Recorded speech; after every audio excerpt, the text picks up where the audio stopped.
क्या सच में हम डिजिटल भारत में रह रहे हैं? क्या सच में हम डिजिटली गांवों से कनेक्ट हो पा रहे हैं?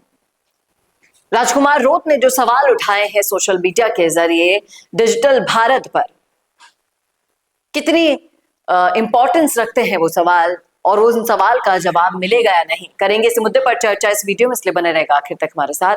नमस्कार, मैं हूं चेतना शर्मा। आप देखना शुरू कर चुके हैं राजस्थान संवाद, जहां हम बात कर रहे हैं आदिवासियों के हक की, उन गांवों की जो कनेक्ट ही नहीं हो पा रहे हैं विकास के जरिए। अगर हम बात करें, ये सिर्फ आदिवासियों के गांव की बात नहीं है। आप गांवों के अंचल में चल जाइए, ठेठ ऐसे गांवों में जाइए जहां पर मूलभूत सुविधाओं के नाम पर आज भी कुछ नहीं बना है।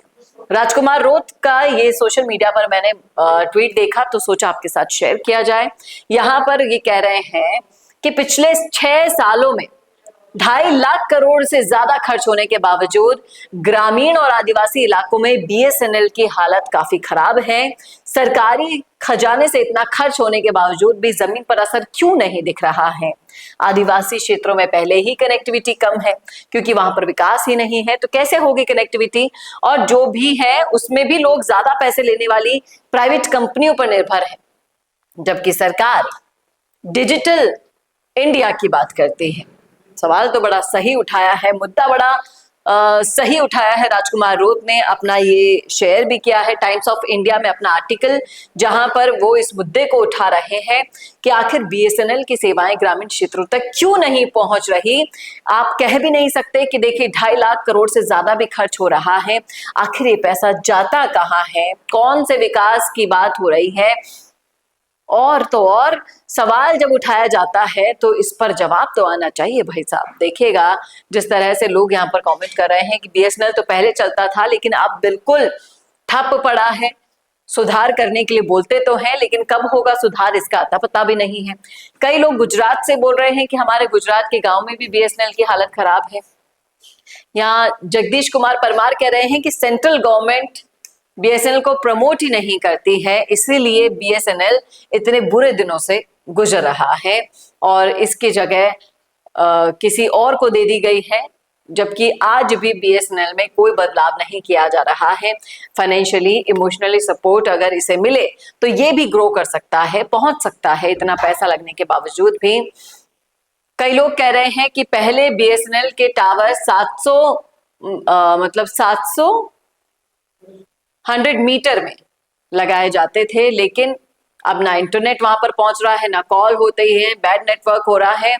आखिर आप ये बताइए, जानकारी जाएगी उनके पास तो किस बिहाफ पर जाएगी, इसे भी समझना जरूरी है। पैसा तो सरकार देती है लेकिन जमीन हकीकत कुछ जो और बयां करती है। सरकार ने पैसा दिया लेकिन जमीन पे वो पहुंचा ही नहीं, तो बीच में जो खाने वाले लोग हैं उन लोगों से पूछना चाहिए। कई लोग कहते हैं कि जियो आ गया है इसलिए बीएसएनएल बर्बाद हो गया, बीएसएनएल में लगाया हुआ पैसा भी बर्बाद हो गया। कई लोग कह रहे हैं कि जिस तरह से गांवों में 5G क्या ऑनलाइन क्लास ही नहीं है, गांवों को कनेक्टिविटी कैसे देंगे? सब अपनी अपनी समस्याओं को यहाँ पर लिख रहे हैं।